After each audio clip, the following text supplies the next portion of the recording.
ശുഭാസ് കിച്ചണിലേക്ക് എല്ലാവർക്കും സ്വാഗതം. എല്ലാവരും സുഖമായിരിക്കുന്നല്ലോ. ഇന്ന് നമുക്ക് ക്യാബേജും തുവർപ്പരിപ്പും വെച്ചിട്ട് ഒരു നല്ലൊരു സബ്ജിയാണ് ഉണ്ടാക്കുന്നത്. റൊട്ടിയുടെ കൂടെ കഴിക്കാൻ പറ്റുന്ന, എളുപ്പത്തിൽ ഉണ്ടാക്കി നല്ല രുചിയോടു കൂടെ ഉണ്ടാക്കാൻ പറ്റുന്ന ഒരു റെസിപ്പിയാണ്. എൻ്റെ വീഡിയോ ആദ്യമായിട്ടാണ് ആരെങ്കിലും കാണുന്നതെങ്കിൽ ഒന്ന് സബ്സ്ക്രൈബ് ചെയ്യാനും മറക്കരുത്. അപ്പോൾ നമുക്ക് നേരെ വീഡിയോയിലേക്ക് പോകാം. ചൂടായ ഒരു കടായിലേക്ക് 2 ടേബിൾ സ്പൂൺ എണ്ണ ഒഴിച്ചു കൊടുക്കുകയാണ്. എണ്ണ ചൂടായതിന് ശേഷം 1 ടേബിൾ സ്പൂൺ കടുകാണ് ചേർത്ത് കൊടുക്കുന്നത്. കടുക് നല്ലതുപോലെ പൊട്ടിയതിന് ശേഷം ഇതിലേക്ക് ഒരു സവാളയും പച്ചമുളകും കറിവേപ്പിലയും കൂടി ചേർത്ത് കൊടുക്കുകയാണ്. ഇനി നമുക്കിത് നല്ലതുപോലെ ഒന്ന് വഴറ്റി കൊടുക്കാം. ഇത് നല്ല ബ്രൗൺ കളറൊന്നും ആകേണ്ട ആവശ്യമില്ല. ഒരു പകുതി വഴറ്റിയതിന് ശേഷം നമുക്കിതിലേക്ക് കഴുകി കുതിർത്തി വെച്ചിരിക്കുന്നതായ പരിപ്പും അതേപോലെ തന്നെ ക്യാബേജ് അതും കഴുകി ക്ലീൻ ചെയ്ത് ഇതേപോലെ ചെറുതായിട്ട് കട്ട് ചെയ്തതാണ്. അപ്പോൾ അതും കൂടെ ചേർത്തിട്ട് നമുക്ക് നല്ലതുപോലെ ഒന്ന് മിക്സ് ചെയ്ത് കൊടുക്കാം. നല്ലതുപോലെ മിക്സ് ചെയ്ത് കൊടുത്തതിന് ശേഷം ഇത് നമുക്കൊരു 3 മിനിറ്റ് ചെറു തീയിലിട്ടൊന്ന് വേവിക്കാൻ വേണ്ടി വെച്ചിരിക്കാം. അപ്പോൾ 3 മിനിറ്റ് ഒന്ന് വേവിച്ചതിന് ശേഷം വീണ്ടും നമുക്കിതിൻ്റെ അടപ്പ് തുറന്ന് നോക്കാം.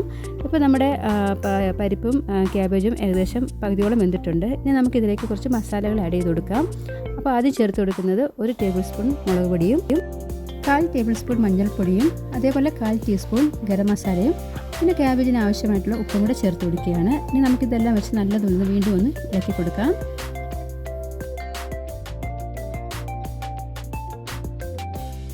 ഇനി ഇതിലേക്ക് ചേർത്ത് കൊടുക്കുന്നത് 1 തക്കാളി ചെറുതായിട്ട് അരിഞ്ഞതാണ്. ഇനി ഇതെല്ലാം നല്ലതുപോലെ മിക്സ് ചെയ്തതിന് ശേഷം നമുക്ക് വീണ്ടും ഇതൊന്ന് അടച്ചു വെച്ചൊന്ന് വേവിക്കാം. ഒരു 5 മിനിറ്റ് ചെറു തീയിലിട്ട് വേണം ഇത് വേവിക്കാൻ. ഒരു 5 മിനിറ്റിന് ശേഷം നമുക്ക് അടപ്പ് തുറന്ന് വീണ്ടും ഇതൊന്ന് ഇളക്കി കൊടുക്കാം. ഇനി ഇതിലേക്ക് ചേർത്ത് കൊടുക്കുന്നത് കുറച്ച് കസൂരി മേത്തിയാണ്. കസൂരി മേത്തി ഇല്ലയെന്നുണ്ടെങ്കിൽ മല്ലിയിലയാണെങ്കിലും കുഴപ്പമില്ല.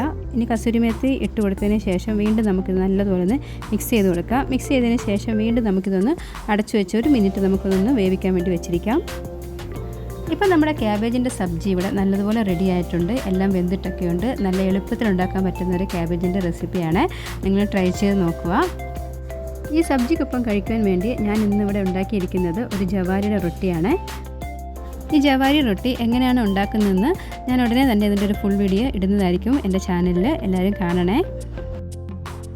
ഏത് സബ്ജിയുടെ കൂടെയും കഴിക്കാൻ പറ്റുന്ന ഒരു റൊട്ടിയാണിത്.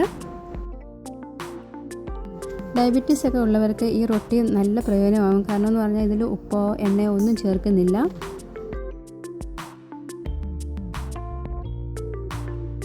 അങ്ങനെ വളരെ സിമ്പിളായിട്ടുള്ള ഒരു റൊട്ടിയും ഒരു ക്യാബേജിൻ്റെ സബ്ജിയുമാണ് ഉണ്ടാക്കിയിരിക്കുന്നത്.